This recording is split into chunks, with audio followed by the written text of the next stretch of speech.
Hey everyone, it's Marie at the Business of Blooming, and today I wanted to talk to you about anorexia as a defense mechanism and why it's so ineffectual that it just doesn't work.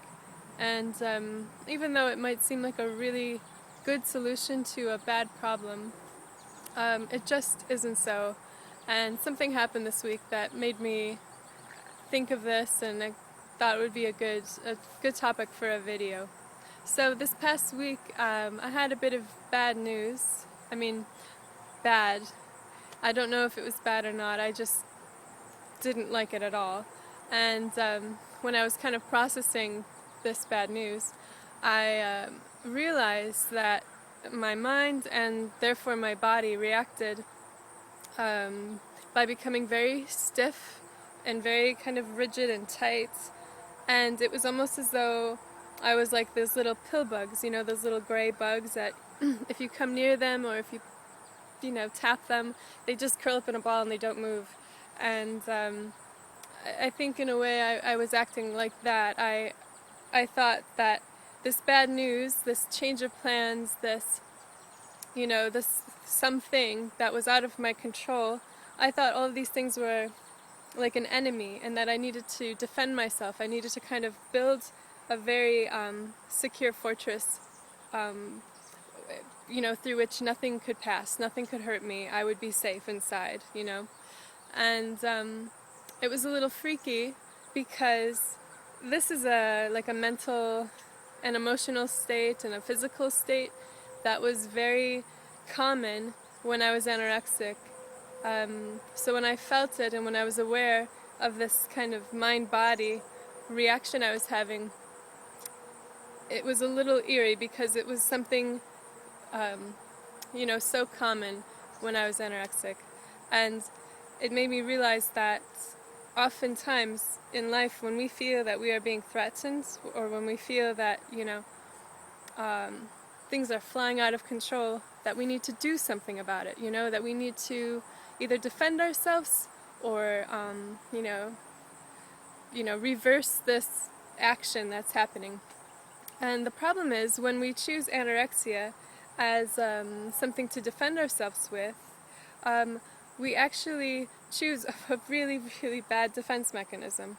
So let's say you have like an enemy that you need to defend yourself against. Maybe it's bad news, and so it's a change of plans, and you don't know how to cope with a new situation, so you feel threatened by that.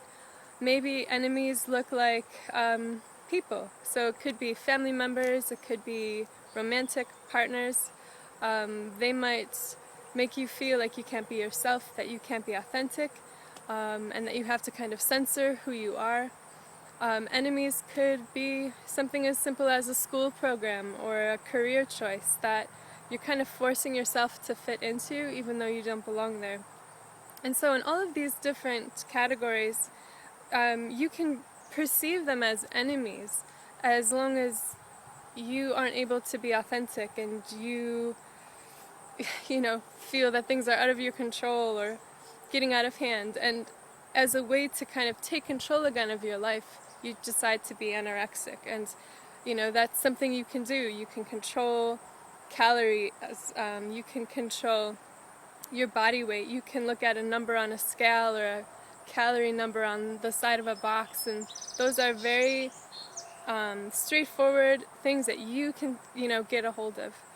And so I think that's why when we feel like things are kind of flying all over the place and we're losing control of our life, even though there's no such thing, we decide, I'm going to be anorexic and I'm going to stay skinny no matter what shit hits the fan.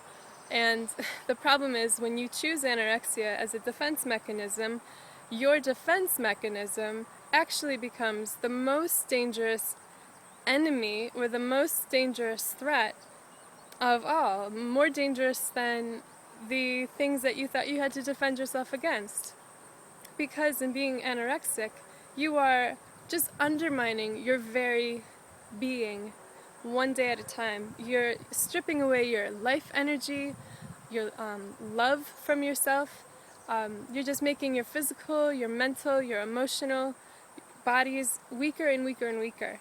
And then what's worse is all the problems that you are reacting against, maybe family, maybe religion, maybe work or school or whatever, they stay there. So you still have these problems, and then you yourself are a problem unto yourself. So anorexia sometimes looks like a really, you know, great way to kind of get a hold of things and be in control of something in your life. You can't control people, maybe you have no direction, but at least you can be anorexic. At least that's something you can master. But if you master it, you will just create more and more of problems in your life, more and more destruction. So if you have decided, or maybe just unconsciously have ended up anorexic because of threats in your life, perceived threats, then maybe have a second look and see whether or not what the real problems are can't be fixed with anorexia. They can't be fixed with a skinny waist and 0 calories. Skinny water doesn't help you much, okay? So if there are real issues that are driving you crazy and making you lose your mind, address those issues as best you can, and don't try to solve them with being super skinny. It doesn't work. So I hope this helps, and if you have any thoughts or ideas that you want to share, please leave them in the little box below. I'd love to hear from you, and I hope you have a great day.